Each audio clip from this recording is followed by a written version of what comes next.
Hello guys, welcome back again sa ating YouTube channel at sa ating programang The Action Man. Miguel shoutout po sa lahat natin ng mga viewers Luzon, Visayas at Mindanao all over the world. Muli naman po tayo nagbabalik at recorded lang po ang nasabing vlog natin ngayon, no? Sa oras na alas 4:45 ng hapon dito sa Pilipinas.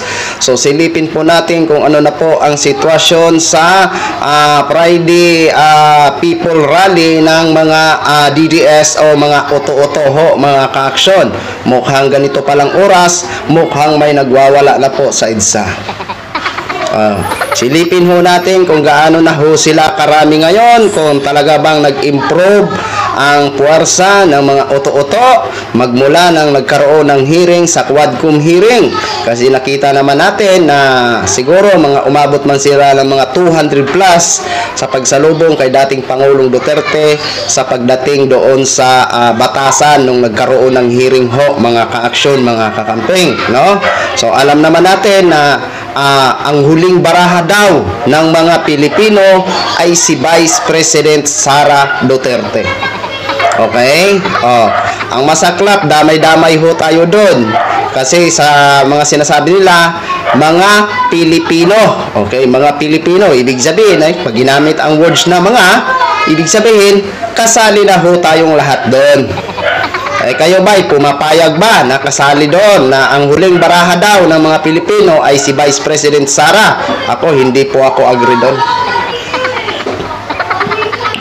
Hindi po ako agree doon, mga ka-action, mga kakamping. Iwan ko lang ho sa inyo kung kayo agree sa mga sinasabi ng mga oto-oto na ang huling baraha daw ng mga Pilipino ay si Vice President Sara Duterte.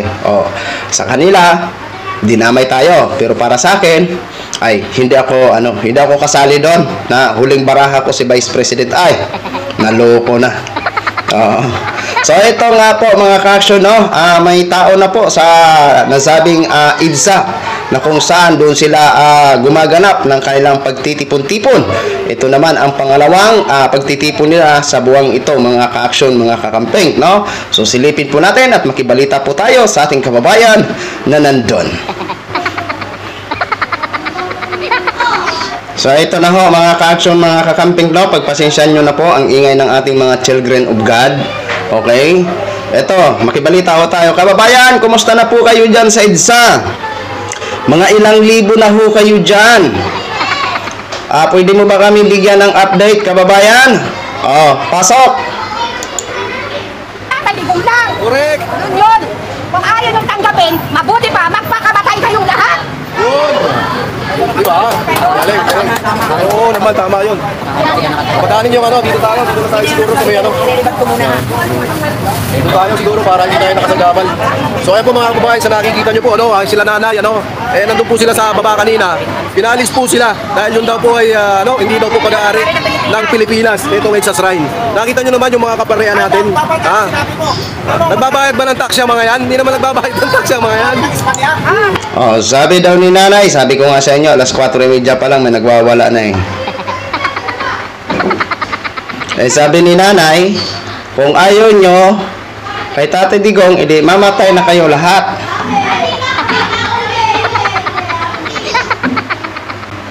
Hindi ho kami magpakamatay dahil lang kay Diggs, kung kayo gusto nyo, edi gawin nyo. Oo. Kami hindi ho, matitino po kami mag-isip. 'Di ba? Alam namin kung saan ang tama at alin ang mali. 'Di ba? Pero kung magpakamatay dahil sa ayaw namin kay Digong, hindi ho. Oo. Ginagawa lang ho namin ito para yung mga ilan sa aming mga kababayan na maagapan pa ang kanilang isipan sa mga maling paniniwala, baka balang araw is mamulat po sila. Kaya ito po yung ginagawa namin, nanay. 'Di ba? So kung yan ang prinsipyo nyo, nirerespeto ho namin yan. Hindi ho namin binabali. Bakit pinaalis kayo sa EDSA shrine, nanay? Baka naman kasi nag-iingay ho kayo doon. Kasi bawal po yung maingay doon. 'Di ba? Ngayon nasa taas naman daw sila. Nasa naman sila? Nasa ano ba to? Tawag nito, overpass. Ituloy ho natin. Di ba? Hindi ka Pilipino. Sabi ka bakit hindi tayo may-ari? Pilipino tayo ako. Pilipinas ang may-ari nito. Oo. Hindi Amerikano, hindi kahit sino. Tayo ang may-ari niyan. Ang Insas Rai nakatulong sa Pilipinas. Kaya nga eh. Natin ibigay natin sa gusto nyo. Ibalihin. Grabe talaga. Sabi ni ano, sabi ni Nena Reyes, BBM pa rin kami. Sige, pakamatay ka dyan sa amo mo. Huwag nga po ako. O yan, sige po. Sa akin naman ang paraan. Opo. Sino po ba ang nakatulong sa dati, hindi na pangalanan? Kung tutusin mo, sa mga nakatulong si Duterte para yung ating sinasabing sinusuportahan ay may libing naman sa libingan ng mga bayani. Correct. Malaki-laki na utang na loob nyo kung tutusin mo. Pangalawa, Alam mo, sa nagsalita na utang na loob ng mga Marcos, ang pagpapalibing kay dating Pangulong Marcos Sr., sinabihan na po kayo ni dating Pangulong Duterte na walang tatanawin na utang na loob because of law. Alam nyo ba yung because of law? Kung alam nyo ang because of you, alam nyo rin ang because of law.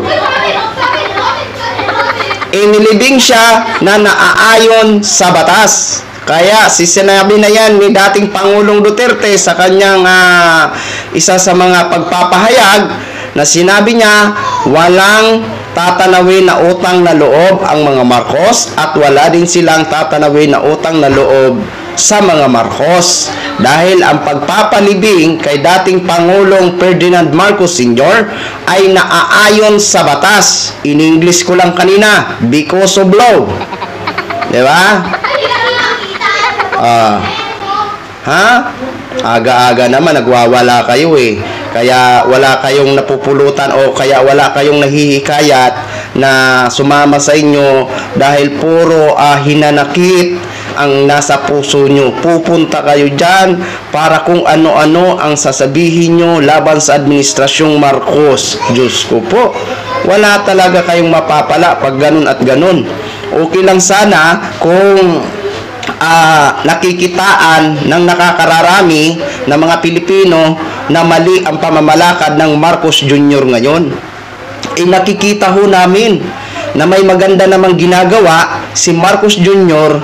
para umunlad ang ating bayan o ang ating bansa. Sinisikap niya po sa abot ng kanyang makakaya. Hindi ko po pinagtatanggol si Marcos Jr., si Mr. President. Pero ito po ay katotohanan lamang, nadidinig ng aking dalawang tainga at nakikita ng aking dalawang mata ang ginagawa ng administrasyong Marcos para sa bayan at yan po ay pinapasalamatan ko. Ngayon kung dumating man sa dulo o sa punto o sa time na may mali na ginagawa si Mr. President Bongbong Marcos, is pupuna at pupuna din po ako. Yan po ang maliwanag sa ating programang The Action Man. Pero at least nakikita ko ang magandang ginagawa at makikita ko pa ang mga maling ginagawa. Kung kaya kong purihin at pasalamatan ang ginagawa ni Mr. President Bongbong Marcos, darating din ang time na kapag may mali na akong nakikita, siyempre magboboses po ako. Dahil ito din po ang hangarin ng ating programa, ang hindi ho tayo magiging bias.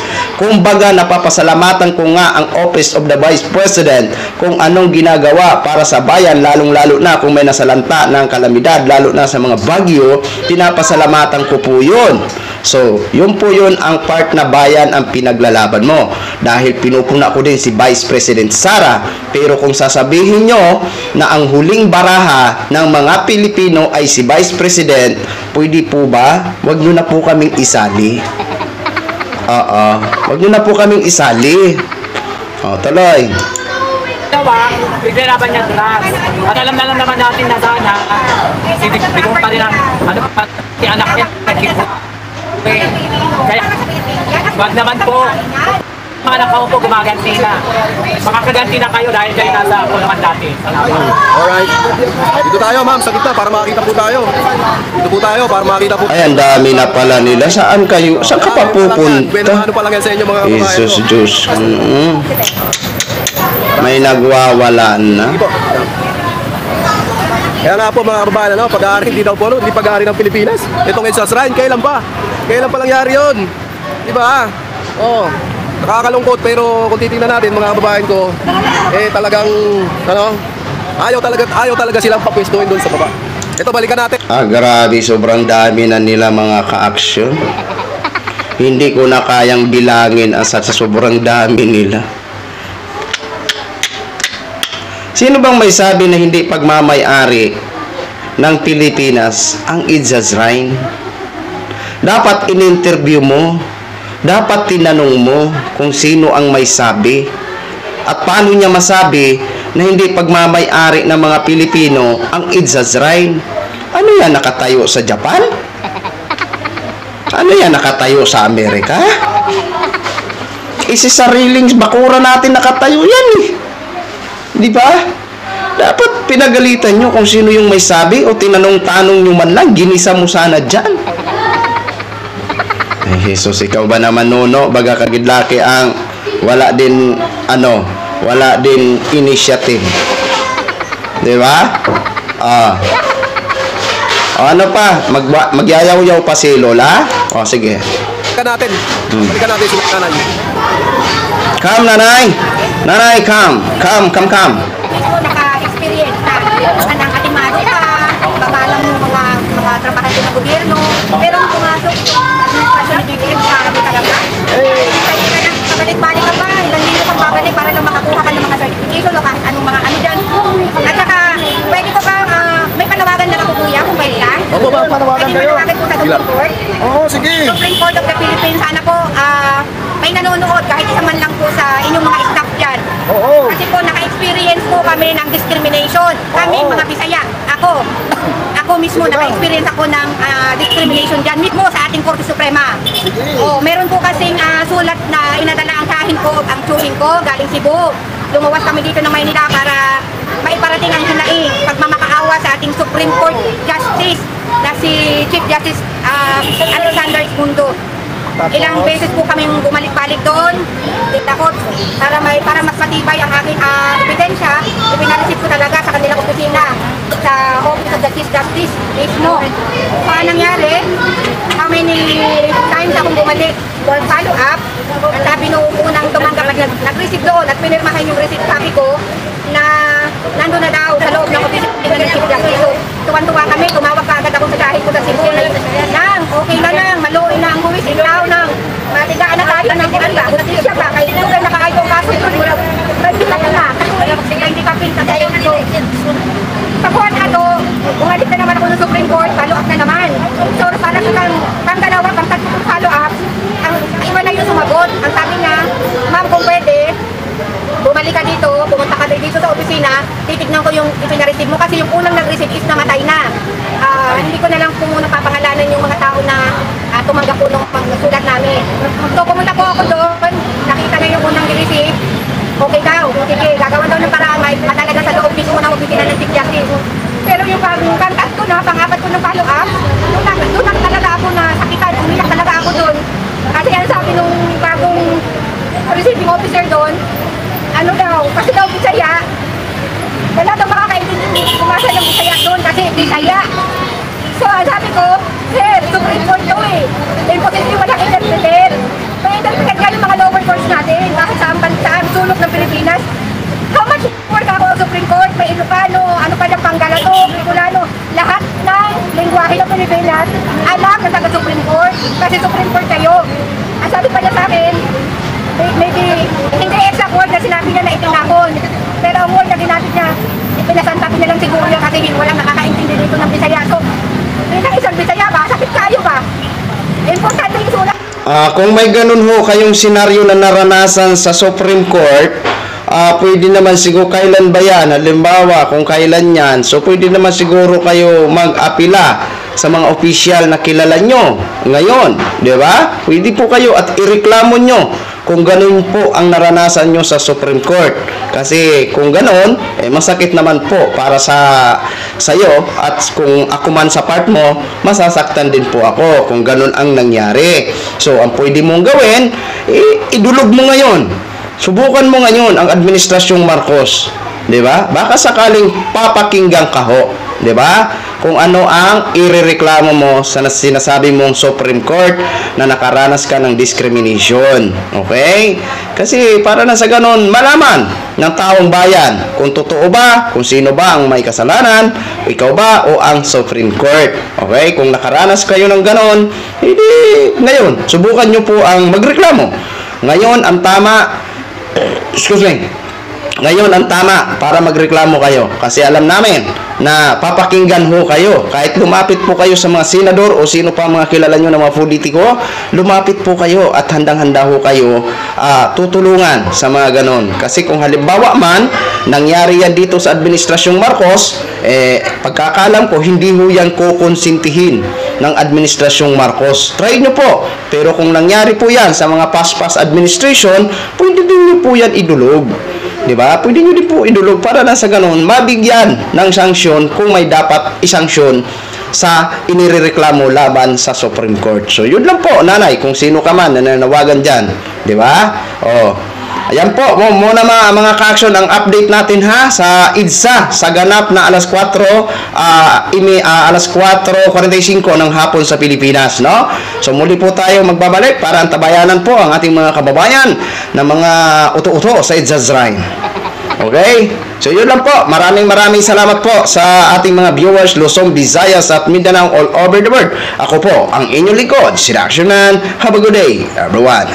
Hello, the beautiful